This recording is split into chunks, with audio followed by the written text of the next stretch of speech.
نہیں ہے، یہ تو 1 سال کم ہو گیا میری زندگی میں سے، میں اپنی قبر کے 1 سال اور قریب چلا گیا۔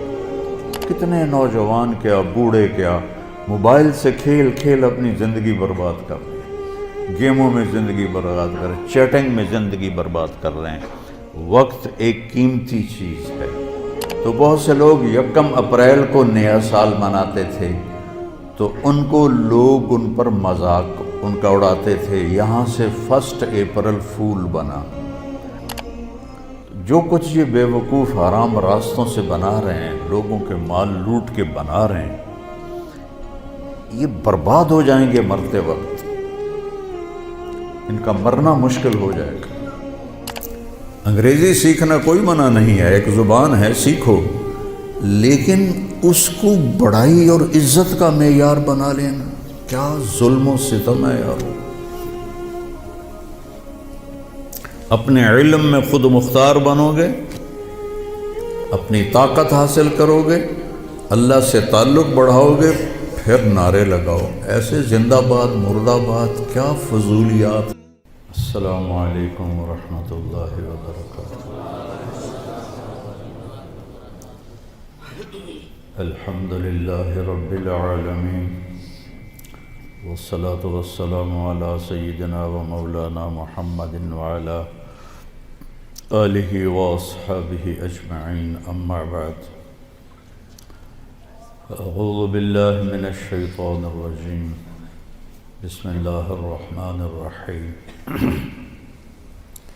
هو الذی جعل الشمس ضیاء والقمر نورا وقدره منازل لتعلموا عدد السنین والحساب وكل شيء فصلناه تفصیلا۔ وقال النبی صلی اللہ تبارک و تعالی علیہ وسلم،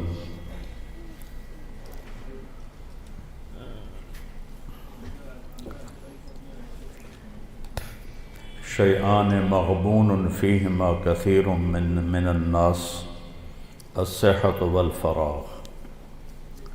وقال النبی صلی اللہ تبارک و تعالی علیہ وسلم، الدنیا دار من لا دار له ومال من لا مال له ولها يجمع من لا عقل له، او کما قال صلی اللہ تبارک و تعالی علیہ وسلم۔ میرے محترم بھائیو اور دوستو عزیزو، اکثر ماشاءاللہ نوجوان بیٹھے ہو، اللہ تعالیٰ نے زندگی کو بہت قیمتی بنایا ہے، اور زندگی وقت کے ساتھ گزرتی ہے۔ وقت اللہ کی ایک مخلوق ہے جو کچھ فاصلے میں ہے، اوپر وقت خط کوئی نہیں ہوتا ہے۔ آسمان کے اوپر اوقات کی کوئی حیثیت نہیں ہوتی، جنت میں بھی ٹائم زیرو ہو جائے، کروڑ سال کے بعد بھی وہ اسی جگہ پہ کھڑا ہوگا جہاں وہ کروڑ سال پہلے۔ یہاں اللہ تعالیٰ نے فرمایا کہ میں نے سورج اور چاند کو گردش دی، جس سے سال اور مہینے پیدا ہوئے۔ ویسے تو نئے سال میں کوئی نئی چیز نہیں، وہی جنوری آ گیا جو پچھلے سال آیا تھا، وہی فروری آئے گا جو پچھلے سال تھا، وہی مارچ آئے گا جو پچھلے سال تھا، وہی سردی ہے جو پچھلے سال تھی۔ کچھ بھی نہیں بدلتا، صرف ہندسہ بدلتا ہے کہ پہلے 23 لگا ہوا تھا، اب 24 ہو گیا۔ باقی سال میں تو نئی کوئی بھی چیز نہیں، موسم بھی وہی ہیں، دن رات بھی وہی ہیں، بارش آندھیاں بھی وہی ہیں، دریاؤں کی روانی، ہمارے تو دریا خشک ہو گئے، وہی پہاڑوں پہ برف ہے، وہی آبشاریں ہیں، وہی چشمے ہیں، وہی پرندوں کی ڈاریں ہیں، وہی رات کا اندھیرا ہے، وہی دن کا اجالا ہے، وہی صبح و شام ہے، وہی کہیں رونا ہے کہیں ہنسنا ہے، کہیں دکھ ہے کہیں سکھ ہے، کہیں ظالم ہے کہیں مظلوم ہے، کہیں بدکار ہے کہیں نیکوکار ہے، کہیں دھوکے باز ہے کہیں دیانتدار ہے۔ ہر چیز تو اسی طرح چل رہی تھی، تبدیلی کیا ہوئی ہے؟ اور کتنے پاگل پن کی بات ہے کہ خوشی منائی جاتی ہے۔ خوشی منانے کی بات تو نہیں ہے، یہ تو 1 سال کم ہو گیا میری زندگی میں سے، میں اپنی قبر کے 1 سال اور قریب چلا گیا۔ چونکہ ہمارے اوپر مغرب نے حکومت کی ہے، پوری دنیا پہ کی ہے، صدیوں کی ہے، تو جو مغلوب قومیں ہوتی ہیں، جو شکست خوردہ قومیں ہوتی ہیں، وہ فتح پانے والوں کی ہر چیز کو لے لیتے ہیں اور اس کے مطابق اپنی زندگی کو ڈھال لیتے ہیں۔ اسپین کی تاریخ میں پڑھ رہا تھا تو ایک پادری کی تحریر تھی کہ مجھے بہت گلہ ہے اپنے عیسائیوں سے،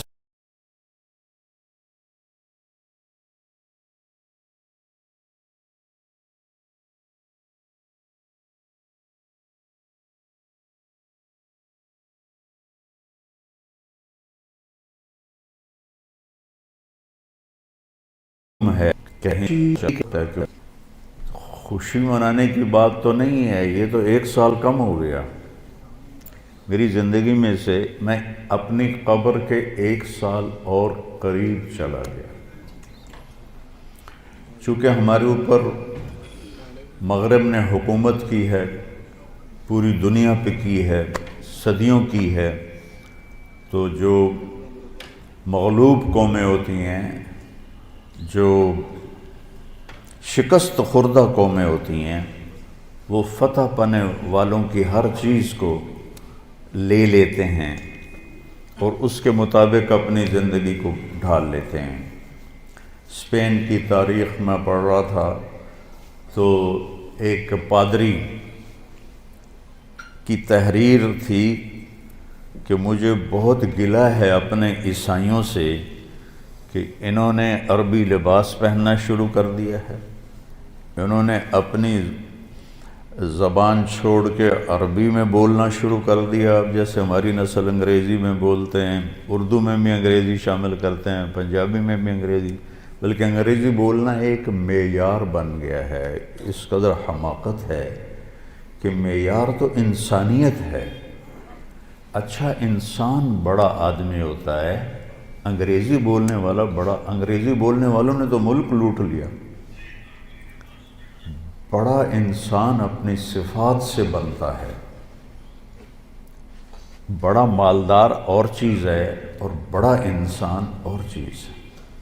ایک شخص بہت بڑا، یہ بہت بڑا آدمی ہے کیونکہ بہت زیادہ پیسے ہیں، یہ بڑا مالدار ہے، یہ بڑا آدمی نہیں ہے، یہ بڑا انسان نہیں ہے۔ ان اکرمکم عند اللہ اتقاکم، سب سے زیادہ عزت والا اور بڑا آدمی اللہ کہتا ہے وہ ہے جو تقوی والا ہے۔ تو بدلا تو کچھ بھی نہیں، یہ جنوری شروع ہو گیا ہے، پھر فروری آ جائے گا، پھر چلتے چلتے پھر دسمبر آ جائے گا، پھر ایسے موسم گم ہو جائے گا اور ہماری زندگی کا 1 سال اور گھٹ جائے گا۔ کچھ چیزیں یاد رہ جاتی ہیں، حادثات، واقعات، باقی آدمی سب کچھ بھلا دیتا ہے۔ اتنی عمر گزار کے ماضی میں دیکھوں تو کچھ یاد ہے، اکثر بھول گیا ہے۔ البتہ پچھلے سال کا جو میرے بیٹے کی وفات کا حادثہ ہے وہ شاید مجھے موت ہی بھلائے گی، اس سے پہلے تو بھولنے کا کوئی شکل نظر نہیں آتی۔ اس کا وقت تھا، وہ چلا گیا۔ تو 2023 تو میری زندگی میں ہمیشہ ہی مجھے دکھ دیتا رہے جب تک میری زندگی باقی ہے۔ تو وقت ایک بہت بڑی دولت ہے، جن جن چیزوں سے وقت پیدا ہوتا ہے اللہ نے سب کی قسم اٹھائی ہے۔ وقت زمین آسمان کے درمیان کی مخلوق ہے، تو والسماء والطارق، آسمان کی قسم، ستارے کی قسم، والنجم، ستارے کی قسم، ستاروں کی گردش سے وقت بنتا ہے، والشمس وضحاہا، سورج کی قسم، اس کی روشنی کی قسم، والقمر اذا تلاہا، چاند کی قسم، تو چاند اور سورج کی گردش سے وقت بنتا ہے، جو میں نے پہلے آپ کو خطبے میں آیت پڑھی کہ جس نے سورج کو ضیاء بنایا، ضیاء کہتے ہیں جو خود روشنی پیدا کرتا ہو، والقمر نورا، اور چاند کو نور بنایا جو کسی سے روشنی لے کر روشن ہوتا ہو، اس لیے ان دونوں میں اللہ نے فرق کیا، چاند کو ضیاء نہیں فرمایا، چاند کو نور فرمایا، سورج کو ضیاء فرمایا کہ ضیاء اپنی روشنی خود بنا رہا ہے اور چاند سورج سے روشنی لے رہا ہے، اور سورج کے اندر جو ہیلیم گیس ہے وہ ہر سیکنڈ میں دھماکہ کرتی ہے، ہر سیکنڈ میں، اور اس دھماکے سے اتنی انرجی پیدا ہوتی ہے کہ اگر 50 لاکھ ایٹم بم ایک وقت میں پھاڑے جائیں تو زمین تو پھر نظر ہی نہیں آئے گی کہاں گئی، تو سورج میں ہر سیکنڈ میں ہیلیم نائٹروجن میں بدلتی ہے، اور اس سے جو اس تبدیلی میں جو ایک دھماکہ ہوتا ہے 50 لاکھ ایٹم بم پھاڑنے کے برابر اس کی طاقت ہوتی ہے، اور اس سے جو شعلے نکلتے ہیں وہ 1 لاکھ کلومیٹر لمبے ہوتے ہیں۔ 1920 میں ایک شعلہ سورج سے یہاں سے اٹھا اور یہاں پہنچ گیا، سورج کی سطح پر ہی، تو اس وقت سائنس بھی اتنی طاقتور نہیں تھی، اس زمانے میں اس شعلے کی طاقت کو ناپا گیا تو اس میں اتنی انرجی تھی کہ اگر اس انرجی کو انسان قابو کرتا تو 10 کروڑ سال کے لیے پوری دنیا کو بجلی کافی ہو جاتی، پاکستان نہیں پوری دنیا کو بجلی کافی ہو جاتی۔ تو سورج اپنی روشنی خود پیدا کرتا ہے اللہ کے امر سے، وہ تو خود کچھ بھی نہیں، چاند اس سے روشنی لیتا ہے، تو چاند نور ہے، سورج ضیاء ہے۔ پھر اللہ تبارک و تعالیٰ نے زمین کی قسم اٹھائی کہ اس کی گردش سے وقت میں دن اور رات آتے ہیں، والارض وما طحاها ونفس وما سواها، پھر ہمارے اوپر وقت گزرتا ہے، ہماری قسم اٹھائی، واللیل اذا یغشا، رات وقت کا حصہ بنتی ہے، اللہ نے رات کی قسم کھائی، والنہار اذا تجلی، دن اللہ کا دن ہمارے وقت کا حصہ بنتا ہے، اللہ تعالیٰ نے پھر اس کی قسم اٹھائی۔ ہر وہ چیز جو وقت کے بننے میں استعمال ہو رہی ہے اللہ اس کی قسم اٹھا رہا ہے، یہ بتانے کے لیے کہ یہ جو سانس ہے نا اب یہ کبھی واپس نہیں آئے گا، گئی دولت واپس آ جاتی ہے، گئی صحت واپس آ جاتی ہے، گری عمارت دوبارہ بن جاتی ہے، لیکن یہ جو سانس وقت نے لیا ہے واپس نہیں آ سکتا ہے۔ دن اور رات کتنے بڑے ڈاکو ہیں کہ علل اعلان ہماری زندگی کو کھاتے جا رہے ہیں، کھاتے جا رہے ہیں، کھاتے جا رہے ہیں۔ کوئی ہمارے 100 روپے جیب سے نکالے تو ہم کہتے ہو یہاں جمعے میں آ جاتے ہیں جیب کترے، وہ موبائل نکالتے ہیں، اور جی میرا موبائل نکل گیا، ذرا ہوشیار بھی رہنا، پتہ نہیں آئے نہ بیٹھے ہوئے تو وہ میرا موبائل نکل، لیکن یہ سانس ایک لمحہ جو نکلا ہے اسے تم واپس نہیں لا سکتے، سورج چاند کی گردش الٹی نہیں ہو سکتی۔ تو اس کی اہمیت بتانے کے لیے اللہ تعالیٰ نے ان ساری چیزوں کی قسم اٹھائی، والشمس وضحاها والقمر اذا تلاها والنہار اذا جلاها واللیل اذا یغشاها والسماء وما بناها والارض وما طحاها ونفس وما سواها، 7 چیزوں کی اکٹھی قسم اٹھائی ہے اللہ تعالیٰ نے، سورج کی قسم، چاند کی قسم، دن کی قسم، رات کی قسم، آسمان کی قسم، زمین کی قسم اور اے انسان تیری جان کی قسم کہ وقت نے تجھے گھیرا ہوا ہے اور تجھے کھینچ رہا ہے ہر ٹک ٹک ٹک یہ کلہاڑے کی طرح میری زندگی کے درخت کو کاٹ رہی ہے اور پتہ بھی نہیں چلتا، اور کسی کا کچھ پتہ نہیں کب اس کا وقت ختم ہو جائے۔ میں اپنے بارے میں تو سوچتا تھا کہ 70 سال کا ہو گیا ہوں تو اب میری زندگی مطلب جامن دا ویلا نیڑے ہی ہے، لیکن وہ عاصم پہ وقت آ گیا جو 36 سال کا نوجوان اور اتنا صحت مند کہ 30 کلومیٹر مسلسل دوڑنے کی طاقت تھی اس کے اندر، 30 کلومیٹر ایک سانس میں دوڑتا تھا، اور خانپور ڈیم کو 1 گو میں اس نے کراس کیا اور آر پار کیا۔ اس کے اوپر موت کا حکم آ گیا، تو کچھ پتہ نہیں ہے۔ مریض سسک رہا ہے یا اللہ موت دے دے، اور جوان مانگ رہا ہے یا اللہ زندگی دے دے، اس پہ موت آ جاتی ہے۔ اور وہ ہمارا ایک نوکر تھا چاچا فتح محمد نام تھا، فتح کہتے تھے، آخر عمر میں بیمار ہو گیا تھا، تو میں اس کا حال پوچھنے گیا تو مجھے کہا میاں موت نہیں آ رہی، ہمارا ٹائٹل ہے وہاں خاندانی میاں موت نہیں آ رہی، کسی کو مانگے نہیں ملتی، کسی کے بچتے لوگ کہتے ہیں نا میں تو مرتے مرتے بچا، ارے بھائی بچتے بچتے مر جائیں گے، میں تو مرتے بچے، ایک دن اس کا الٹ ہو جائے گا، بچتے بچتے مر جائے۔ وقت قیمتی چیز ہے، اور یہ قیمتی بنتا ہے اس میں کچھ بھرنے سے، اور جو بھر دو گے نکال نہیں سکو گے۔ وقت کے برتن میں جو بھرو گے،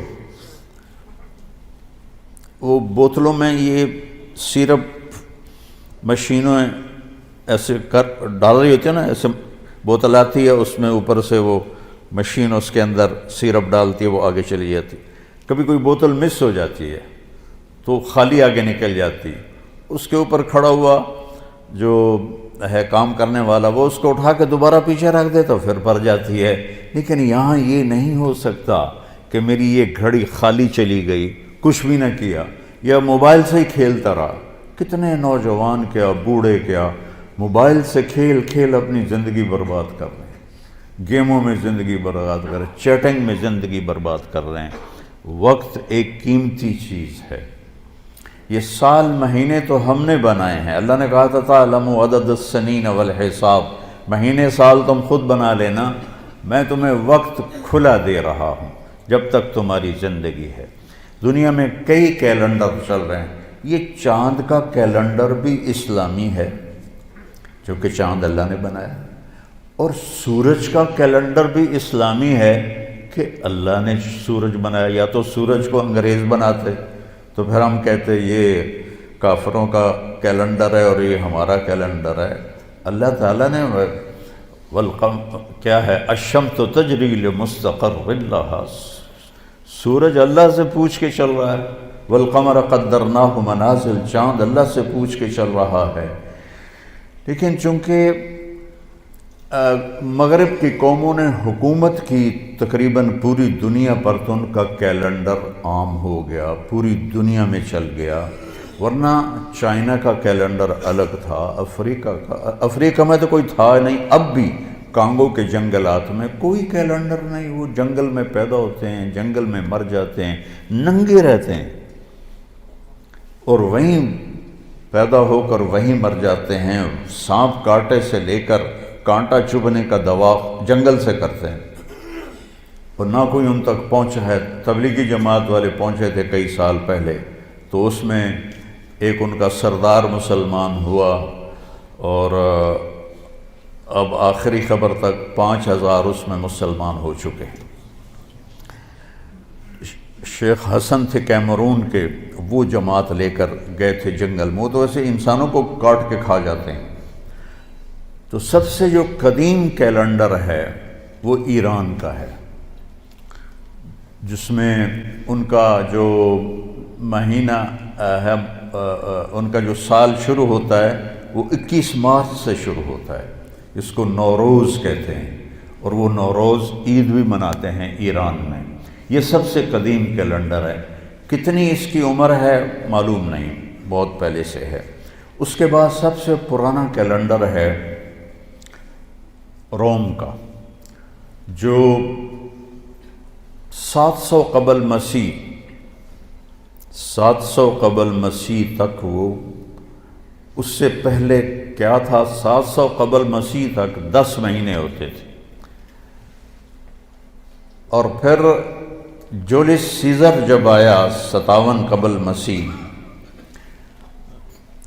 اس سے پہلے نوما پیلس ایک رومن بادشاہ آیا، اس نے 10 کے 12 مہینے کیے۔ سال مارچ سے شروع ہوتا تھا، اس نے جنوری فروری کو اس میں شامل کیا۔ پھر 57 قبل مسیح جولیس سیزر بہت بڑا گزرا ہے ان کا ایک بادشاہ، اس نے اس میں کوئی ترمیم کی اور ایک نام اپنے نام سے اس نے مہینے کا رکھا، جولیس سے۔ جولیس کے بعد تھا اگسٹس جو روم کا بادشاہ تھا، اس نے پھر ایک اپنے نام سے مہینے کا نام رکھ دیا اگست۔ یہ جتنے نام ہیں یہ رومن دیوتاؤں کے نام ہیں سوائے ان دو کے۔ جولائی جولیس سیزر کے نام پر ہے، اور اگست جو ہے یہ اگسٹس کے نام پر ہے۔ باقی جو 10 مہینے ہیں یہ یونانی دیوتاؤں کے نام پر ہیں۔ شاید آپ کے سامنے یہ بات کبھی نہ گزری ہو کہ یہ جتنے نام ہیں یونانی تہذیب سے شروع ہوا نا کیلنڈر، تو انہوں نے اپنے دیوتاؤں کے نام پر یہ سارے نام، یہ سب یونانی لفظ ہیں، ان کو تھوڑا صحیح کر کے ہم اپنی اردو میں یا انگلش میں استعمال کرتے ہیں۔ یہ دیوتاؤں کے نام پر یہ نام رکھے گئے ہیں۔ اور پھر جب حضرت عیسیٰ علیہ السلام کا زمانہ آیا تو انہوں نے اس کیلنڈر کو عیسوی کیلنڈر بنایا، اور حضرت عیسیٰ علیہ السلام کی تاریخ پیدائش سے اس کو شروع کیا۔ حضرت عیسیٰ علیہ السلام کی تاریخ پیدائش کے بارے میں کوئی تحقیقی روایت کوئی نہیں ہے، ایک اندازہ تخمینہ ہے جس پر یہ دسمبر کو ختم کیا جاتا ہے۔ پھر یہ چلتا رہا حضرت عیسیٰ علیہ السلام کی پیدائش سے، تو ان کا بھی سال مارچ میں ختم ہوتا تھا اور اپریل میں پہلا مہینہ ہوتا تھا، پھر 1564 میں سن 1564 عیسوی میں فرانس کے بادشاہ نے اس میں تبدیلی کا حکم دیا اور جنوری کو پہلا مہینہ قرار دیا اور دسمبر کو آخری مہینہ قرار دیا۔ اور اس وقت چونکہ ذرائع ابلاغ نہیں تھے تو کچھ لوگوں کو پتہ چلا، کچھ کو نہ پتہ چلا، تو بہت سے لوگ 1 اپریل کو نیا سال مناتے تھے، تو ان کو لوگ ان پر مذاق ان کا اڑاتے تھے، یہاں سے 1 اپریل فول بنا۔ اس کو بھی کسی مسلمانوں کے ساتھ جوڑ دیتے ہیں کہ مسلمانوں کے ساتھ یہ ہوا تھا، تو پھر انہوں نے یہودیوں نے یہ طریقہ رائج کر دیا کہ اپریل فول مناؤ۔ اب تو خیر کسی کو پتہ بھی نہیں ہے۔ تو اپریل فول جو بنا تھا وہ یہاں سے بنا تھا کہ 1564 میں فرانس کے، اس کا نام نئی تاریخ میں آتا، اس نے جنوری کو پہلا مہینہ کر دیا، تو بہت سے لوگ 1 اپریل کو ہی پہلا مہینہ سمجھتے تھے اور 1 اپریل کو اپنی وہ خوشی مناتے تھے، تو ان کو بیوقوف کہا جاتا تھا، اس سے اپریل فول بنا۔ پھر 6 جولائی 1582، آج جو کیلنڈر آپ کے ہاتھ میں ہے یہ 6 جولائی 1582 کو گریگورین اس کو کیلنڈر کہتے ہیں۔ گریگوری یہ پوپ تھا روم کا، اس نے 30 دن، 31 دن، 28 دن، لیپ سال میں 29 دن، یہ سارا سٹ کر کے یہ 1582 سے یہ کیلنڈر چلا آ رہا ہے۔ ایک کیلنڈر ہے جو ہمارے ہندوستان کا ہے، وہ ہے بکرمی کیلنڈر۔ اس کو مہاراجہ بکرما جیت تھا جو مدھیہ پردیش جو آج ریاست ہے، اس میں ایک شہر تھا اجین، وہاں کا وہ بادشاہ تھا اور ہندوستان اس نے سارا فتح کیا۔ 117 سال اس نے عمر پائی، اور یہ کالوں لوگ، کاسٹ ہے نا کالوں، یہ وکرما جیت کی اولاد ہیں، وہ کالوں تھا۔ اور اس نے اپنی پیدائش سے ہندی کیلنڈر شروع کیا۔ 102 قبل مسیح، حضرت عیسیٰ علیہ السلام کی پیدائش سے 102 سال پہلے وہ پیدا ہوا اور 15 عیسوی میں مرا، تو 117 سال اس نے گزارے۔ اور بہت نیک بادشاہ تھا، بہت رحم دل بادشاہ تھا، وہ لوٹتا نہیں تھا، لٹاتا تھا۔ ہمارے بادشاہ تو لوٹتے ہیں، لٹاتے نہیں ہیں۔ ان پاگلوں کو یہ نہیں پتا کہ پائی پائی کا حساب دینا ہوگا، ایک ایک پائی کا حساب دینا ہوگا، ایک ایک خیانت۔ ایک حدیث شریف میں آتا ہے کہ آپ نے فرمایا من المفلس، غریب کون ہے؟ کہا جی من لا درہم لہو، جس کے پاس پیسے نہ ہوگا نہیں۔ المفلس من امتی من یاتی یوم القیامہ بالحسنات امثال الجبال، سب سے غریب آدمی میری امت کا وہ ہے جو قیامت کے دن لائے گا نیکیاں پہاڑوں کی طرح۔ لیکن چکر باز تھا، اس کا مال لوٹا، اس کا مال لوٹا، اس کے پیسے دبائے، اس کی زمین پہ قبضہ کیا، اس کی زمین پہ قبضہ کیا۔ قبضہ مافیا پورے 4 صوبوں میں کام کر رہا ہے، تو ان زمینوں پہ قبضے کیے، پٹواری حاضر اور تحصیلدار حاضر، اوپر تک سب لائن حاضر ہوتے ہیں، سب کو جا رہا ہوتا ہے۔ کیسے دھوکے میں پڑے ہوئے ہیں یہ لوگ، یہ پاگل جانتے نہیں کہ جو ہی موت آتی ہے تو آدمی زیرو ہو جاتا، زیرو ہو جاتا۔ جو تو عاصم کی موت نے جھنجھوڑ دیا ہے، روزانہ اس کی قبر پہ جاتا تھا تو اس کے وہ تختی لگی دیکھ کے ایسے حیران ہو کے دیکھتا رہتا تھا، اور آنسو بھی نکلتے رہتے تھے، مٹی ہو گیا، مٹی ہو گیا۔ جو کچھ یہ بے وقوف حرام راستوں سے بنا رہے ہیں، لوگوں کے مال لوٹ کے بنا رہے ہیں، یہ برباد ہو جائیں گے مرتے وقت، ان کا مرنا مشکل ہو جائے گا۔ تو وہ کیا ہوگا؟ لوگ آئیں گے، یا اللہ اس نے میرا مال دبایا، اس نے میری زمین دبائی، اس نے میرے ساتھ یہ کیا، اس نے میرے ساتھ یہ کیا۔ کہ اچھا اتنی نیکیاں تو لے جا، اتنی تو لے جا، اتنی تو لے جا، اتنی تو لے جا، اتنی تو لے جا۔ ایسا ایسا ایسا ساری نیکیاں لوگ لے جائیں گے اور لوگوں کے حق باقی ہوں گے۔ کہیں گے یا اللہ ہم نے بھی اس سے لینا تھا، اب اس کی نیکیاں تو ہیں کوئی نہیں، تو اللہ تعالیٰ کہے گا انہوں نے جو گناہ کی ہیں اس کے سر پہ ڈالو۔ تو گناہ کیا زید نے، سر پہ ڈالا بکر کے، اور وہ دوسرا آیا جی میرا حق بھی ہے کہ اپنے گناہ اس پہ ڈالو، میرا حق بھی ہے کہ اپنے گناہ اس پہ ڈالو، یہاں تک کہ گناہوں کا پہاڑ اکٹھا ہو جائے گا اور ساری نیکیاں کر کے جہنم میں گرا دیا جائے گا۔ یہ دیکھ رہے ہو، ایک بالشت زمین، ایک گٹھ زمین جس نے کسی کی دبا لی، یہاں تو ایکڑوں پہ قبضے ہو جاتے ہیں، تو قیامت کے دن 7 زمینوں کو توق بنا کے اس کی گردن میں ڈال دیا جائے گا۔ کیسے اٹھائے گا وہ؟ کس طرح مقابلہ کرے گا؟ آج تو اس نے دھونس سے، طاقت سے، کلاشنکوف سے پٹواریوں کو خرید، تحصیلداروں کو خرید، اے سی کو خرید، ڈی سی او کو خرید، کمشنر کو خرید، سارا کچھ کر لیا تھا، یہ سارے لائن حاضر ہو جائیں گے۔ وہ بہت نیک بادشاہ تھا، 117 سال عمر پائی۔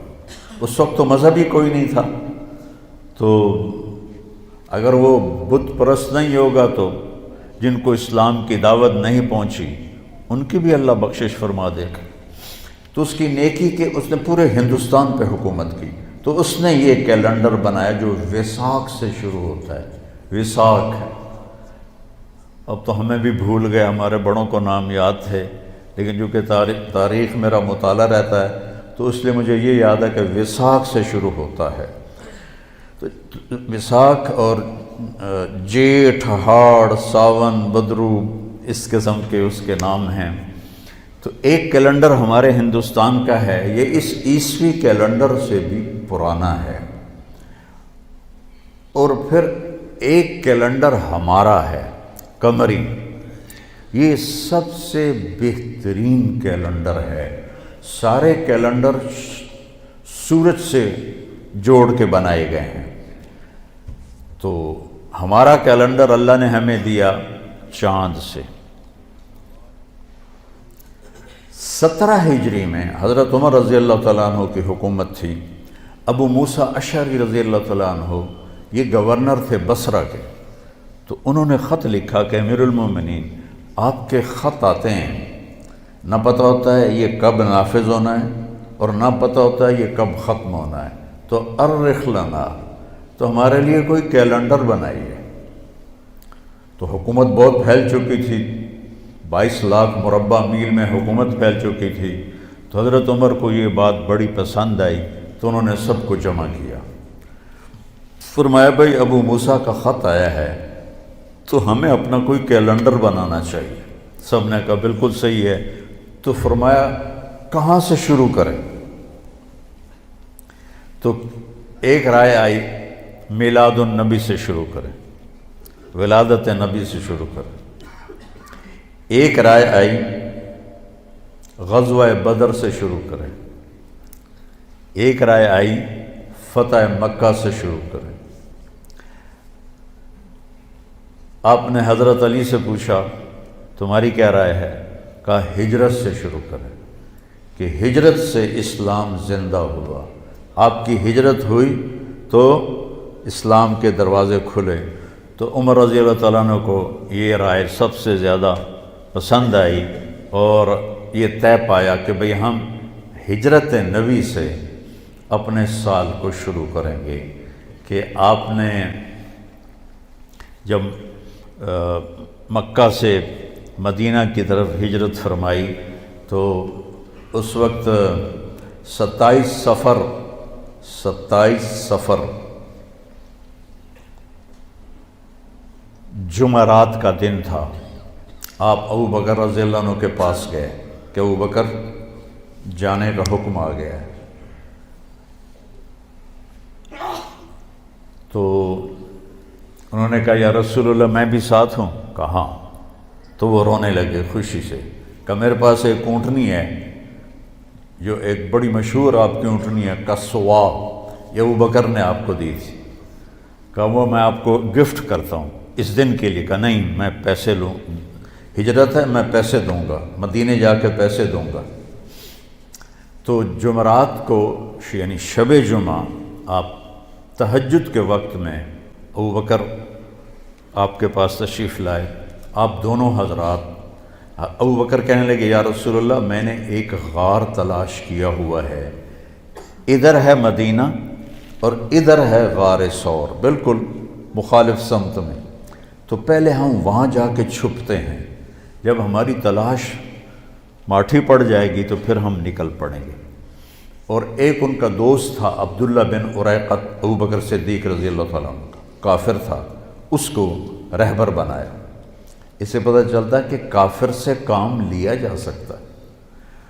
بنو عباس کے بڑے بڑے عہدوں پر عیسائی فائز تھے، مغل بادشاہوں کے اور خلجی اور بلبن اور جتنے یہ خاندان غلامہ سب کے پاس ہندو جو تھے وہ بڑے بڑے عہدوں پر فائز تھے۔ تو ہمارے نبی پنجوں کے بل چل رہے تھے، پنجوں کے بل، کہ کھوجی پیر کا نشان دیکھ کے کہیں ہمیں ڈھونڈ نہ لے۔ یہ آپ کو تو پتہ بھی نہیں ہوگا کھوجی کیا ہوتا ہے، ہم نے اپنے بچپن میں یہ سارا منظر دیکھا ہے، کچی سڑکیں ہوتی تھیں، چور چوری کر کے نکلتے تھے، تو کچھ لوگ ایسے ہوتے تھے جو پاؤں ایک دفعہ دیکھ لینا تو 100 میل تک اس کے پیچھے پہنچ جاتے تھے۔ ہمارے دادا کے چھوٹے بھائی کا اونٹ چوری ہو گیا، اور چوری ہو جانا ذمہ دار کے لیے بڑی ذلت کی بات تھی۔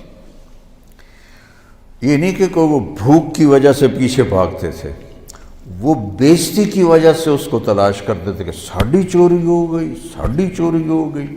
پھر کچھ ذمہ دار تھے جو وہ چوری کروا کے کھا جاتے تھے، اور کچھ ایسے ہمارے بڑے بھی چوریاں کرواتے تھے لیکن کوئی کھاتا نہیں تھا، آگے دے دیتا تھا، اور وہ چوری دشمنی کی ہوتی تھی، اگلے کو بے عزت کرنے کے لیے کہ ویکھو جی فلانے دا اٹھ چوری ہو گیا، فلانے دی مچھ چوری ہو گئی۔ اس وقت یہی چیزیں چوری ہوتی تھی، پیسہ تو ہوتا نہیں تھا۔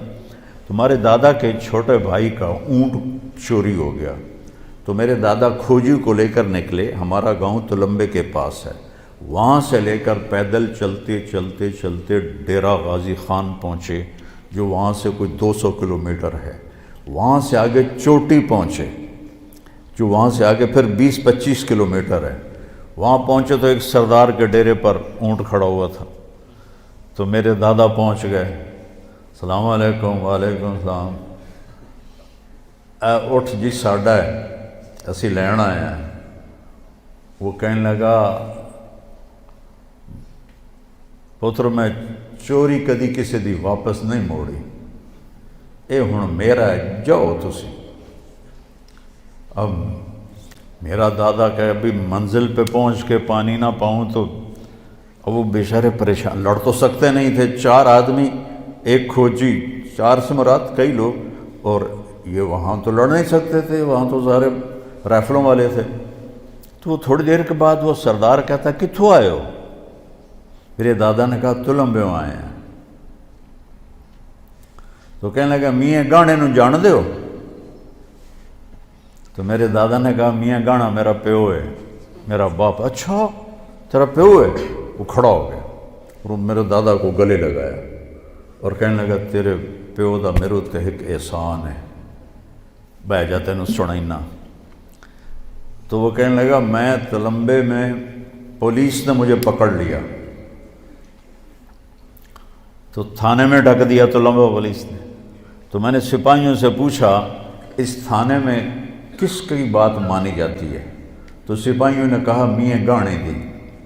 نام تو اس کا غلام محمد تھا، گہنا کہتے ہیں زیور کو، تو اپنی خوبیوں کی وجہ سے وہ گہنا گہنا کہلاتا تھا، نام غلام محمد تھا اس کا۔ تو وہ کہنے لگا میں ایک سپاہی نو آکھیا بھی جا میاں گانے نو آکھ ایک پردیسی تیرے نال گل کردا ہے۔ تو اس وقت گھوڑے ہوتے تھے، کچی سڑکیں، جنگل، میرا پردادا آ گیا تو کہنے لگا جی حکم کا جی میں چور تا ہاں پر تواڈے علاقے چ کوئی چوری نہیں کی تھی، تے ربوں پھدی پیاں میری مدد کر۔ تو میرے پردادا نے تھانے دار سے کہا اس کو چھوڑ دو، اس نے چھوڑ دیا۔ ان کا تیرے پیو دا احسان ہے میرے اتے، اے اپنا اٹھ بھی لے جا تے ایک میرا بھی لے جا۔ تو وہ 2 اونٹ لے کر میرے دادا واپس پہنچے۔ تو وہ ایک بہت بڑی ذلت سمجھی جاتی تھی اس کا، یعنی چوری کا ہو جانا۔ پتہ نہیں ہے گل میں کیوں شروع کی تھی آئی؟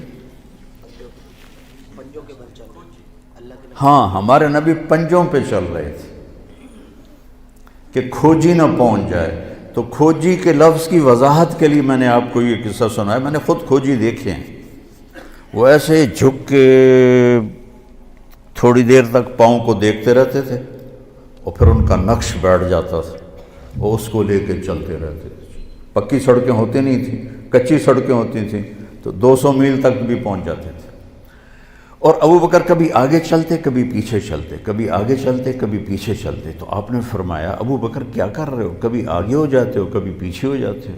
کہ یا رسول اللہ جب مجھے ڈر لگتا ہے کہ آگے کوئی چھپا ہوا ہوگا وار نہ کر دے تو میں آگے ہو جاتا ہوں تاکہ میرے اوپر آئے، آپ پہ نہ آئے، اور جب مجھے خیال آتا ہے کوئی پیچھے سے حملہ نہ کر دے تو پھر میں آپ کے پیچھے ہو جاتا ہوں کہ جب دشمن وار کرے تو میرے اوپر کرے، آپ پہ نہ کرے۔ تو پنجوں پہ چلتے چلتے یہ کچھ 4 میل کا فاصلہ تھا، پتھروں پر کنکروں پر آپ کی ساری انگلیاں زخمی ہو گئیں۔ تو جب پہاڑ پہ چڑھنے کا وقت ہے تو ایسا پہاڑ ہے جنہوں نے دیکھا ہوا ہے سیدھا، تو آپ پاؤں کی تکلیف کی، انگلیوں کی تکلیف کی وجہ سے چڑھ نہ پائے۔ تو ابو بکر رضی اللہ عنہ نے آپ کو اپنی کمر پہ بٹھایا اور پورا پہاڑ اوپر چڑھ کے گئے اور آپ کو باہر بٹھایا، کہہ رہے ہیں یا رسول اللہ آپ نے اندر نہیں جانا، اندھیرا تھا، 27 کی رات تھی، 27 صفر کی رات تھی۔ اندر گئے، ٹٹول کے جتنے سوراخ تھے نا پتھروں سے بند کیے، پھر سوراخ باقی تھے، اپنی پگڑی کو اتارا اور پھاڑ کے سوراخ بند کیے، پھر سوراخ باقی تھے تو آپ نے کرتے کو اتارا اور پھاڑ کے سوراخ بند کیے۔ ایک سوراخ باقی رہ گیا، یہ وہ تھا جس میں سانپ تھا۔ تو بعض علماء نے یہ بات کہی ہے کہ وہ سانپ جو ڈنگ مار رہا تھا وہ اس لیے نہیں مار رہا تھا کہ بھئی سانپ ہونے کی وجہ سے میں ڈس رہا ہوں، وہ ڈنگ مار رہا تھا کہ پیر پر اگر میں بھی نبی دی زیارت کر لی، وہ اس لیے ڈنگ مار رہا تھا کہ میں نبی دی زیارت کرنی۔ تو جب تھوڑا سا اجالا ہوا تو آپ نے دیکھا ابو بکر ننگے بیٹھے ہوئے تھے، اوپر سے کرتا بھی کوئی نہیں، پگڑی بھی کوئی نہیں۔ تو آپ نے کہا ابو بکر یہ کیا ہوا، کتنے کہ تیرا چولا تیری پگڑی؟ تو انہیں ایسے دکھائی، یا رسول اللہ یہ سارے تھے سوراخ، مجھے ڈر لگا کوئی بچھو، کوئی سانپ، کوئی کیڑا آپ کو تکلیف نہ پہنچائے، تو اس لیے میں نے یہ کور کر دیے۔ تو میرے نبی کی آنکھوں میں ایک دم آنسو ایسے چھل کے پانی کی طرح، اور آپ نے ہاتھ اٹھائے، کہا یا اللہ میں ابو بکر سے راضی ہوں، تو بھی اس سے راضی ہو جا اور اسے جنت میں میرا ساتھی بنا دے۔ فوراً جبریل آئے اور انہوں نے آ کر کہا یا رسول اللہ، اللہ فرما رہے ہیں ہم ابو بکر سے راضی ہو گئے اور جنت میں آپ کا ساتھی بنا دیا۔ ویسے بھی آج 22-23 جمادی الثانی ہے، تو حضرت ابو بکر رضی اللہ تعالیٰ عنہ کی وفات 22 جمادی الثانی کو ہوئی ہے، تو اس کی نسبت میرے ذہن میں تو میں کوئی تیاری کر کے تو آتا نہیں ہوں، جو اللہ تعالیٰ جدھر مجھے لے جاتا ہے میں چل کے آپ کو بتا دیتا ہوں، لیکن تھوڑا سا میرا یہ فوکس تھا کہ میں وقت کے بارے میں آپ کو بتاؤں۔ تو وہ ہجرت سے کیسے شروع ہوا؟ تو آپ 27 کی رات، 28 کی رات، 29 کی رات رہے، اور یکم کی صبح کو تہجد کے وقت آپ وہاں سے نکلے۔ تو آپ نے مکے کو دیکھا تو کہیں کہیں چراغ ٹمٹماتے تھے، تو آپ نے کہا یا مکہ تو ما اطیبک من بلد واحبک الی لولا ان قومی اخرجونی منک لما سکنت غیرک۔ اے مکہ تو مجھے کتنا محبوب ہے، اگر میری قوم مجھے نہ نکالتی تو میں تمہیں چھوڑ کے کبھی نہ جاتا۔ اور آپ نے وہاں سے سفر شروع کیا، اور 8 ربیع الاول کو آپ قباء میں پہنچ گئے، قباء میں، اور 22 ربیع الاول کو پھر آپ مدینہ میں داخل ہوئے، اور جمعے کا دن تھا، اور آپ نے مدینہ سے پہلے مسجد تھی جس کو آج کل مسجد جمعہ کہتے ہیں، تو جہاں بنو سالم آباد تھے وہاں آپ نے جمعہ کی نماز پڑھائی اور خطبہ دیا، اور اس میں عبداللہ بن سلام بہت بڑے یہودی عالم تھے بنو قینقاع کے، وہ آئے سننے۔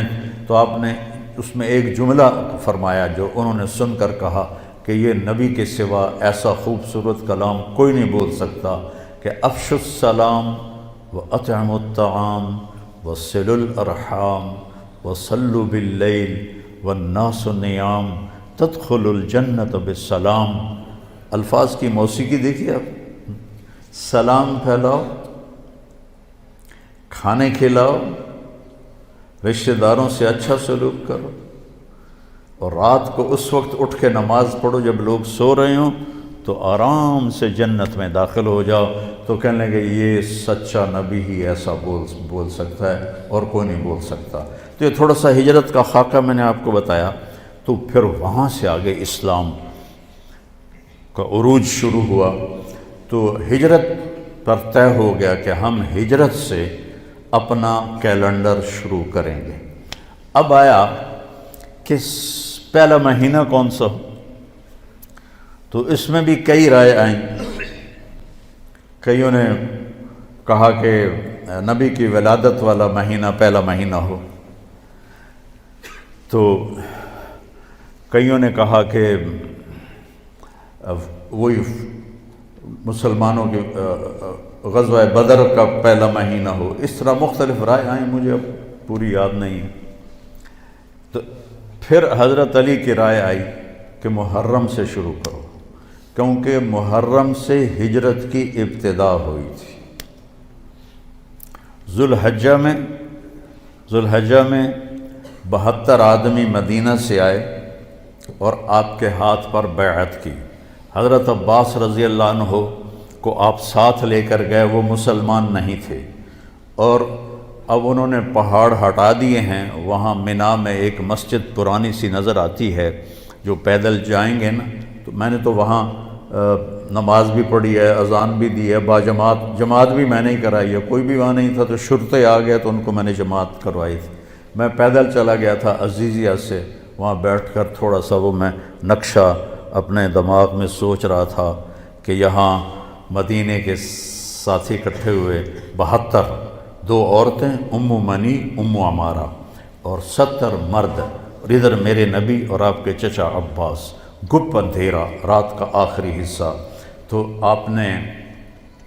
تو حضرت عباس نے پہلے بات کی کہ دیکھو بھائی، یہ ہم بنو ہاشم اپنے بھتیجے کی حفاظت کر رہے ہیں، دشمنوں سے اس کا بچاؤ کر رہے ہیں۔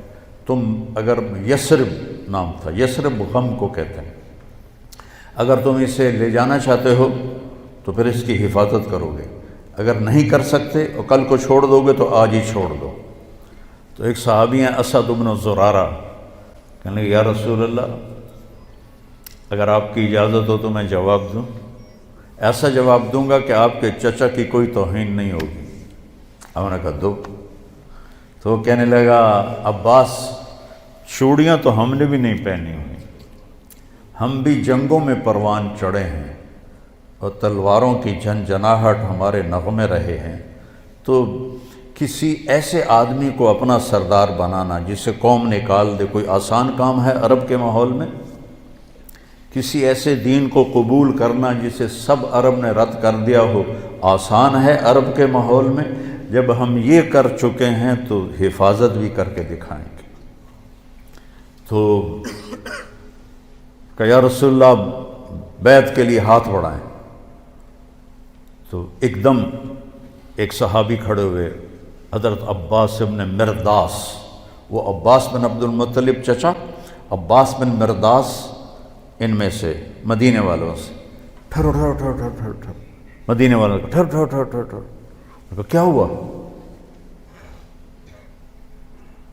کہنے لگا یہ یاد رکھو، اگر اس کو لے جاؤ گے تمہارے بچے یتیم ہوں گے، تمہاری عورتیں بیوہ ہوں گی، تمہارے مال اموال لٹیں گے، سارا عرب مل کے تم پہ حملہ کرے گا، کر لو گے برداشت؟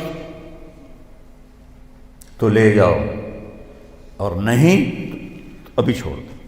تو ابو الہیثم بن تیہان رضی اللہ تعالیٰ عنہ کھڑے ہوئے، یا رسول اللہ ما لنا، اگر یہ سب کچھ ہو جائے، ہم لٹ جائیں، پٹ جائیں، تج ہو جائیں، برباد ہو جائیں، ملے گا کیا؟ آپ نے یہ نہیں کہا تمہیں حکومت ملے گی، آپ نے کہا تمہیں جنت ملے گی۔ کہنے لگا واہ واہ واہ، پھر تو سستا سودا ہے، اپنی شرطیں بتائیں، آپ کیا چاہتے ہیں؟ آپ نے فرمایا ہر حال میں میری مانو گے، جی چاہے یا نہ چاہے۔ کتنی آج کی نسل ہے، کیوں نہیں یہ کرتے ہو؟ میرے نبی کی سنت ہے، جی دل نہیں کرنا، کہتے ہیں دل نہیں کرنا۔ میرے نبی نے یہ پتہ پہلے دن کاٹ دیا کہ جی چاہے یا نہ چاہے میری اطاعت کرو گے، میری مانو گے، اپنے جی کو نکال دو بیچ میں سے، ورنہ گمراہ ہو گئی۔ تو تمہیں کہہ رہا ہوں اپنے جی کو بیچ میں سے نکال دو، میں اپنے آپ کو بھی کہہ رہا ہوں، ورنہ جہنم کے کھڈے کے سوا کوئی جگہ نہیں ہے۔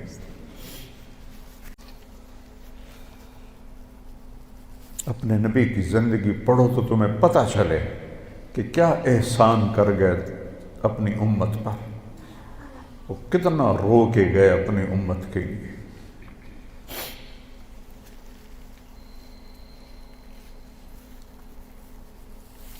ایک رات آپ دعا کر رہے تھے، یا اللہ ابراہیم علیہ السلام نے تجھ سے کہا فمن تبعنی فإنہ منی ومن عصانی فإنک غفور الرحیم، یا اللہ جو میری مانے وہ مجھ سے ہے، جو میری نہ مانے اب تیرا مسئلہ ہے، وہ پکڑ کر یا معاف کر۔ اور یا اللہ عیسیٰ علیہ السلام نے کہا تھا ان تعذبہم فإنہم عبادک وَإِن تَغْفِرْ لَهُمْ فَإِنَّكَ أَنْتَ الْعَزِيزُ الْحَكِيمُ۔ یا اللہ تو معاف کر، تیری مرضی، پکڑ کر تیری مرضی، چوائس دے دی۔ وہ کہا یا اللہ میں صرف ایک ہی بات کرتا ہوں، امتی امتی، میں یہ نہیں کہتا ہوں کہ پکڑ یا چھوڑ، میں کہتا ہوں معاف کر معاف کر معاف کر۔ اور آپ کی دھاڑیں نکل گئیں تو جبریل آئے، اللہ نے بھیجا، میرے حبیب آپ کیوں رو رہے ہیں؟ اللہ کو تو پتہ تھا کیوں رو رہے ہیں، آپ تک بات پہنچانی تھی کہ جبریل مجھے میری امت کا غم رلا رہا ہے، ہم پیدا بھی نہیں ہوئے تھے اور وہ ہمارے لیے رو رہے تھے، تو کوئی گنجائش ہے کہ امن کے طریقے کو چھوڑ کر کسی اور طرف جائیں؟ نیا سال آ گیا ہے، سال تو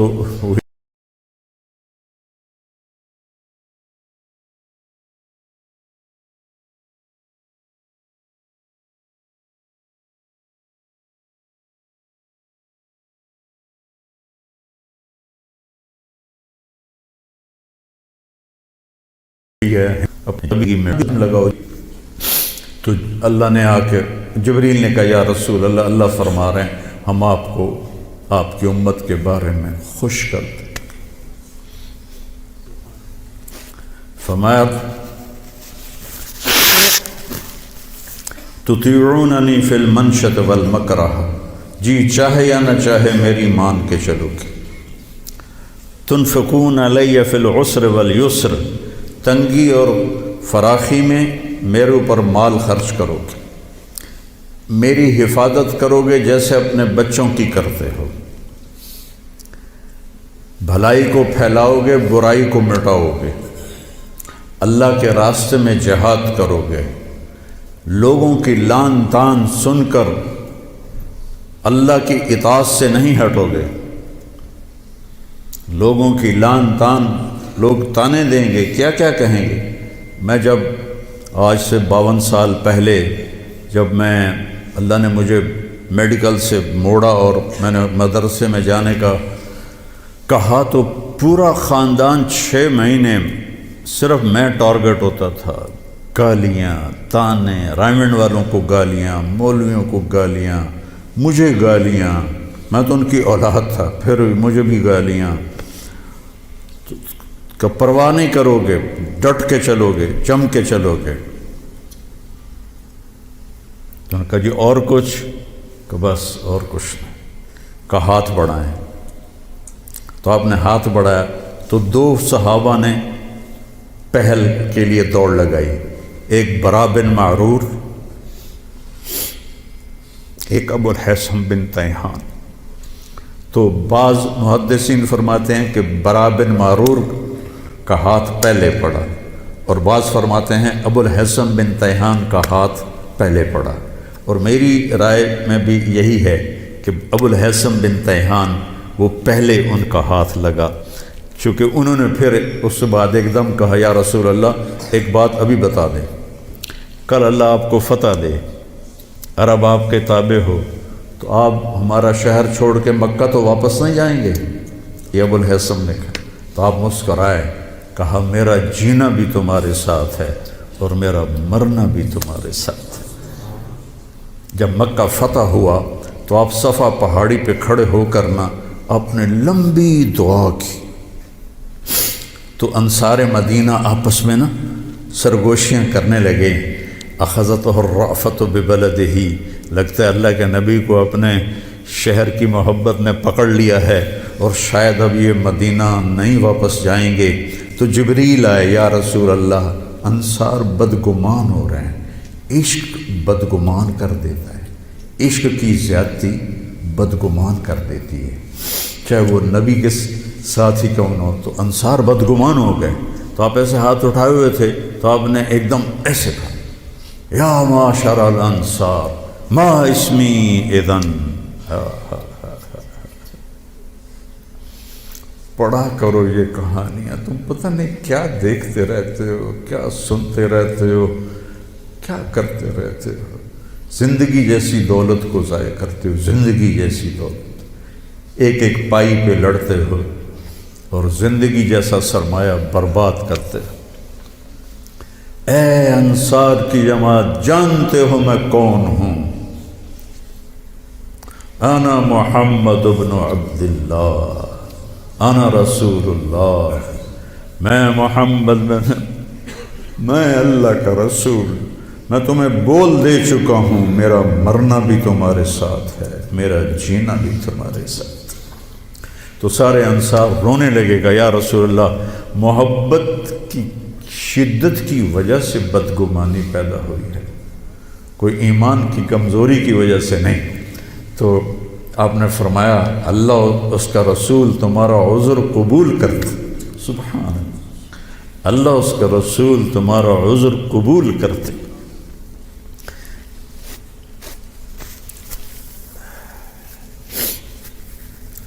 تو اس میں دو عورتیں بھی تھیں، ام منی اور ام عمارہ. تو وہ آئیں ہاتھ بڑھانے، تو ہم نے کہا نہیں، تمہاری بیعت زبان سے ہے. تو عبداللہ بن رواحہ کھڑے ہو گئے، یا رسول اللہ حملہ کر دیں مکے پر؟ جوان تھے، حملہ کر دیں؟ کہا نہیں نہیں نہیں نہیں نہیں، ابھی نہیں، بس خاموشی سے چلے جاؤ اپنے اپنے خیموں میں. شیطان یہ سارا دیکھ رہا تھا. اس نے مینا کی پہاڑی پہ اعلان کیا، قریش کے سرداروں، تمہارے خلاف یثرب والوں نے سازش کر دی. تو جو آواز گونجی تو وہ سارے ایک دم اکٹھے ہو گئے. تو انہوں نے یثرب کے سرداروں کو بلایا. یہ سارے نوجوان تھے. یہ سارے نبی کی ایک نشانی یہ ہے، ایک کہ اس کے پیچھے لبیک کہنے والے سب سے پہلے جوان ہوتے ہیں، چونکہ بوڑھے خشک شاخ بن چکے ہوتے ہیں اور جوان تر شاخ ہوتے ہیں. تو انہوں نے سرداروں کو بلا لیا، یہ تم نے کیا کیا، ہمارے خلاف سازش کی ہے؟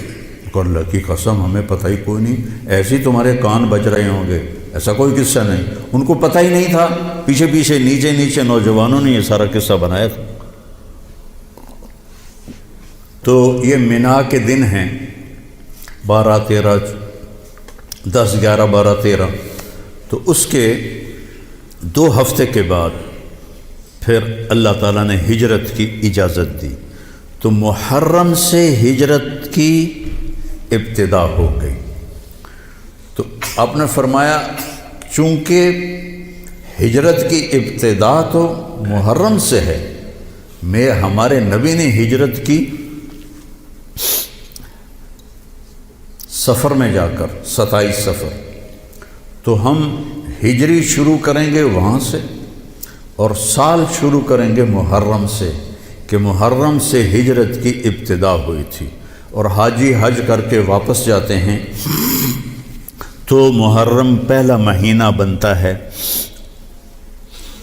تو لہٰذا ہمارا جو سال بنا وہ بنا محرم سے شروع ہوگا، اور اس کی جو سال کی جو انتہا ہے، ابتدا، وہ ہجری سے ہوگی. اور صحابہ اجازت لے رہے تھے، جا رہے تھے. ابوبکر صدیق نے اجازت مانگی تو آپ نے انکار کر دیا. تو کہا یا رسول اللہ میں آپ کے ساتھ جاؤں گا؟ آپ نے کہا ہاں. حضرت عمر رضی اللہ عنہ نے اجازت مانگی، آپ نے دے دی. تو حضرت عمر رضی اللہ تعالیٰ عنہ نے زرہ پہنی، تلوار سجائی اور بیت اللہ کا طواف کیا، اور جہاں سارے قریشی بیٹھے تھے وہاں کے کھڑے ہو گئے. کہا بھائی جو یہ چاہتا ہو کہ اس کی بیگم بیوہ ہو جائے، بچے یتیم ہو جائیں، تو یہ میں مکہ چھوڑ کے جا رہا ہوں، جس مائی کے لال میں طاقت آئے اور مجھے روک کے دکھائے. ایک بھی نہیں اٹھا، ایک بھی نہیں اٹھا. سارے سہم گئے، دبک گئے. میرے نبی سے زیادہ دلیر تھے حضرت عمر، آپ چھپ کے گئے. حضرت عمر کا فعل سنت نہیں بننا تھا، میرے نبی کا فعل سنت بننا تھا. کمزوری کے وقت میں کیا کرنا ہے ہمیں طریقہ سکھانے کے، ورنہ جبریل ایسے براق پہ بٹھاتے اور جا کے مدینے اتار دیتے. امت کو سبق دینا تھا، جب تم کمزور ہو تو پھر اس وقت تم نعرے بازی نہ کرو، اپنی طاقت کو حاصل کرو. نعروں سے بھی کبھی کوئی قوم فتح ہوتی. اور بد دعاؤں سے بھی کبھی کوئی قوم برباد ہوتی، ہمارے جیسوں کی بد دعائیں. تو اپنی اصلاح کمزوری کے وقت میں وہ کرو جو میرے نبی نے کر کے دکھایا. کمزوری کے وقت میں وہ نہ کرو جو بدر میں انہوں نے کر کے دکھایا.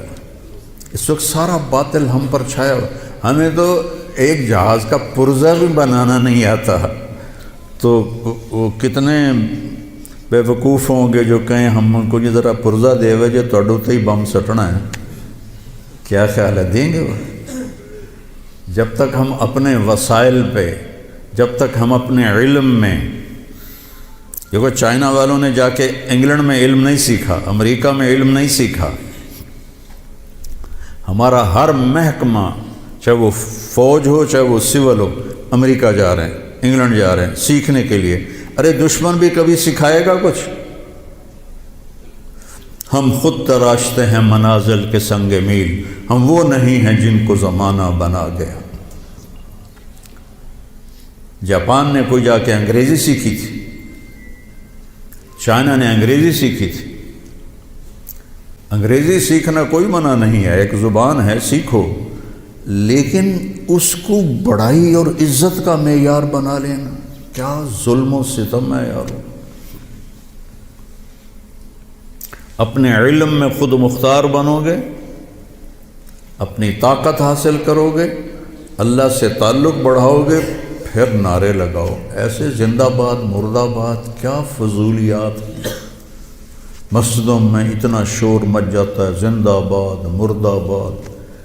حضرت عمر رضی اللہ تعالیٰ نے دیکھا دو آدمی مسجد نبوی میں اونچی اونچی بات کر رہے تھے، تو آپ نے ایک کنکر اٹھایا اور ان کو ایسے پھینکا. جب ان کے سامنے گرا تو انہوں نے مڑ کے دیکھا تو حضرت عمر نے ایسے اشارے سے بلایا مسجد نبوی میں. تو وہ آ گئے، کہاں سے آئے ہو؟ کہا یہ طائف سے. کہ اگر تم مدینہ کے ہوتے تو مار مار کے تمہارے چہرے میں خونی کر دیتا. تم نبی کی مسجد میں اونچی آواز سے بول رہے ہو. یہاں یہ ساری مسجدیں مسجد نبوی سے جڑی ہوئی ہیں، بیت اللہ سے جڑی ہوئی. ان میں نعرے کبھی زندہ باد کبھی مرد آباد. یہ کیا امت نے طریقہ اپنا لیا ہے. سلطان عبد المجید نے جب مسجد نبوی بنائی، جو سیکنڈ لاس تھا ترکی بادشاہ، تو اس نے ساری دنیا سے کاریگر بلائے. ان کو استنبول میں ایک بستی میں ٹھہرایا اور کہا اپنے ہر ہنر والا اپنے بچے کو حافظ بنائے اور اپنا ہنر سکھائے. تو سب نے ایک ایک بچہ حافظ بنایا، اپنا تعمیراتی ہنر سکھایا. تو 3000 حفاظ اور کاریگر تیار ہوئے. ان کو سلطان عبد المجید نے مدینہ بھیجا اور انہوں نے مسجد نبوی کی تعمیر شروع کی. سارا ہر پتھر پہ قرآن پڑا ہوا ہے جو پرانی مسجد ہے. اور جب کوئی پتھر رکھتے تھے اور وہ تھوڑا بڑا ہوتا تھا، اس کے مطابق نہیں ہوتا تھا، تو وہاں نشان لگاتے. وہاں بھی تراش سکتے تھے تیشے کے ساتھ، نشان لگاتے. جس بستی میں وہ ٹھہرے ہوئے تھے وہاں وہ پتھر واپس جاتا، وہاں اس کی کاٹ تراش کر کے پھر واپس بھیجا جاتا، پھر اسے لگایا جاتا، پھر وہ تھوڑا سا زیادہ ہوتا، پھر وہیں جاتا تھا اور وہاں جا کے تاکہ ٹھک ٹھک کی آواز میرے نبی کو تکلیف نہ دے. میرے نبی تو اپنی قبر میں زندہ ہیں تاکہ ان کو تکلیف نہ ہو. تو پھر اس کو واپس لا کے پھر جوڑا جاتا تھا. ایسے ہی بیت اللہ بنا، وہ جو پرانا اب انہوں نے گرا کے نیاب کر دیا. تو ہر پتھر پہ قرآن پڑھا گیا ہے، ہر پتھر پہ. اور مسجد کا ادب ایسا تھا.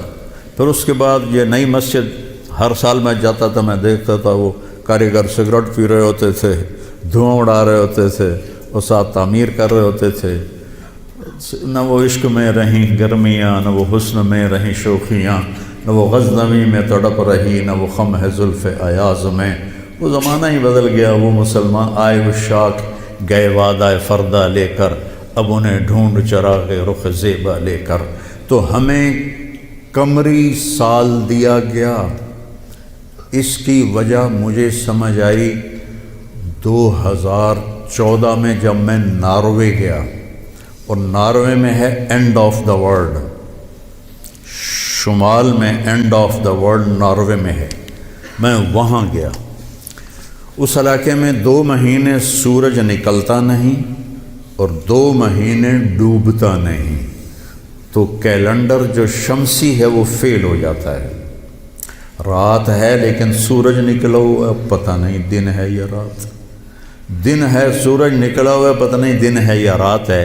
تو کئی علاقے ہیں ایسے اوپر شمال میں جہاں سورج کا کیلنڈر فیل ہو جاتا ہے۔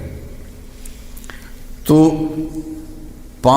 3 گھنٹے کا اوسلو سے جہاز تھا، آگے 5 گھنٹے کا موٹر کا سفر تھا، 8 کلومیٹر کی سرنگیں تھیں، اور پھر آخری بستی مچھیروں کی تھی، وہاں سے پھر 1.25 گھنٹہ آگے موٹر کا سفر تھا۔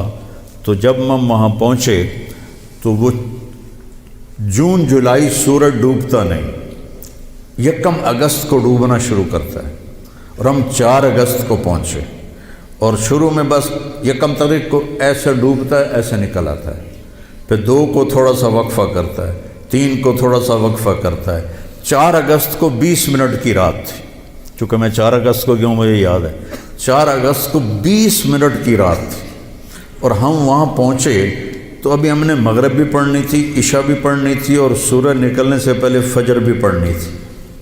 تو یہ ایک انوکھا واقعہ میرے ساتھ آیا ہے جو شاید ہی کسی اور کے ساتھ پیش آیا ہو، یا میرے ساتھ جو ساتھی تھے وہاں میں بھاگا، اور ریلنگ تھی اس کے ساتھ کھڑے ہو کر میں نے اذان دی۔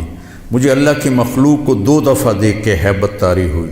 ایک ماؤنٹ ایورسٹ کو دیکھا جب وہ پوری طرح ننگا تھا، چوٹی خالی تھی، دیکھ کر میں بالکل گم ہو گیا، جس کے کیل اتنے بڑے ہوں وہ اللہ کتنا بڑا ہوگا۔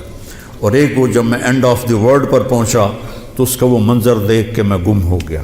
میں نے اذان دی، ٹھنڈی ہوا چل رہی تھی، تو میں نے قبلہ دیکھنا چاہا تو چاند سامنے چمک رہا تھا، سورج فیل ہو گیا تھا، چاند چمک رہا تھا۔ تو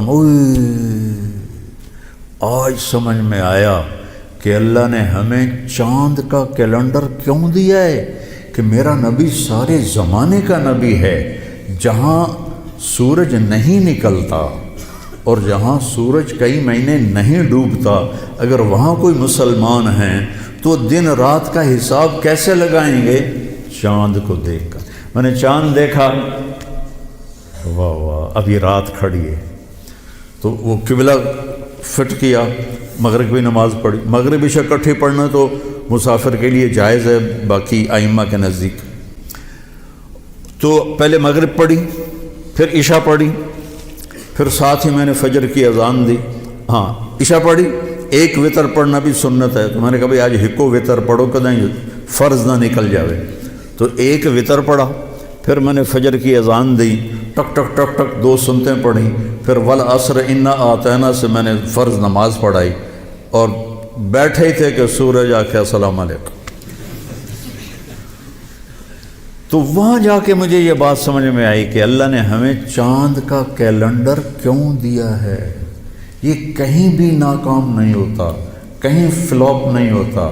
سورج کا کیلنڈر کتنی جگہ ہیں دنیا میں جہاں فلاپ ہو جاتا ہے، ناکام ہو جاتا ہے۔ تو یہ ہمارے نبی کی عالمی نبوت کی ایک دلیل چاند کا نظام شمسی بھی ہے۔ تو بھائیو میں بہت ساری باتیں وقت کے متعلق بتا گیا، کہنا تو یہ تھا کہ ہندسہ بدلا ہے تو اپنے آپ کو بھی بدلیں، توبہ کریں اپنے رب کی بارگاہ میں، اور گناہوں سے توبہ کریں۔ پتہ نہیں کب عاصم کی طرح کس کو موت اٹھا کے لے جائے، تو نہ جانے بلا لے پیا کس گھڑی، تو کیا کیا کرے گی کھڑی دن کے دن، نہ جانے بلا لے پیا کس گھڑی، پتہ نہیں کب موت کا ڈنکا بج جائے۔ تو بھائیو اس سے پہلے توبہ کرو، اپنے رب کی بارگاہ میں جھکو، فرائض ادا کرو، 5 نمازیں پوری پڑھو، جھوٹ نہ بولو، سچ بولو، دھوکہ نہ دو، دیانتداری سے چلو، بدکاری نہ کرو، نکاح کرو۔ یہ نشے نہ کرو، حلال پیو، حلال کھاؤ، حرام نہ کماؤ، حلال کماؤ، ماں باپ زندہ ہیں تو ان کے آگے اف بھی نہ کرو، بیوی بچوں سے حسن سلوک رکھو، روب جمانا نہیں۔ ماں باپ سے کہتا ہوں اولاد کی عزت کرو، اولاد کو عزت دو، انہیں ڈانٹ ڈپٹ سے نہ چلاؤ، پیار سے چلاؤ۔ اولاد سے کہتا ہوں ماں باپ کے آگے اف بھی نہ کرو کہ وہ تمہاری جنت ہیں، وہ تمہاری جنت کے دروازے ہیں، اور اپنی کمائیوں میں حلال رکھو۔ ایک دوسرے سے لڑے ہوئے ہو تو صلح کر لو، کہ اللہ پاک کو آپس کا لڑنا بالکل پسند نہیں ہے۔ اور اب یہ سیاست کا بازار گرم ہو رہا ہے، یہ نیری منافقت ہے، منافقت کے سوا کچھ نہیں ہے، اس سے دور ہی رہو تو اچھا ہے۔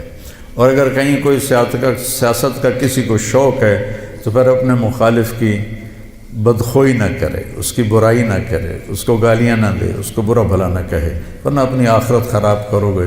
یہ ایم نے ٹکے ٹکے بک رہے ہیں تو ان کی کیا حیثیت؟ آج کل کے وزیروں کو کون پوچھا؟ وزیر اعظم کو کوئی نہیں پوچھتا تو وزیروں کو کس نے پوچھنا؟ جب میں لاہور پڑھتا تھا تو مغربی پاکستان ہوتا تھا، ایک صوبہ، اور اس کا گورنر تھا امیر محمد خان اکیلا، اور پورے مغربی پاکستان کے 11 وزیر تھے۔ ان کا روب بھی تھا، ان کے پاس پاور بھی تھی، ان کا پروٹوکول بھی تھا، وہ دیانتدار بھی تھے۔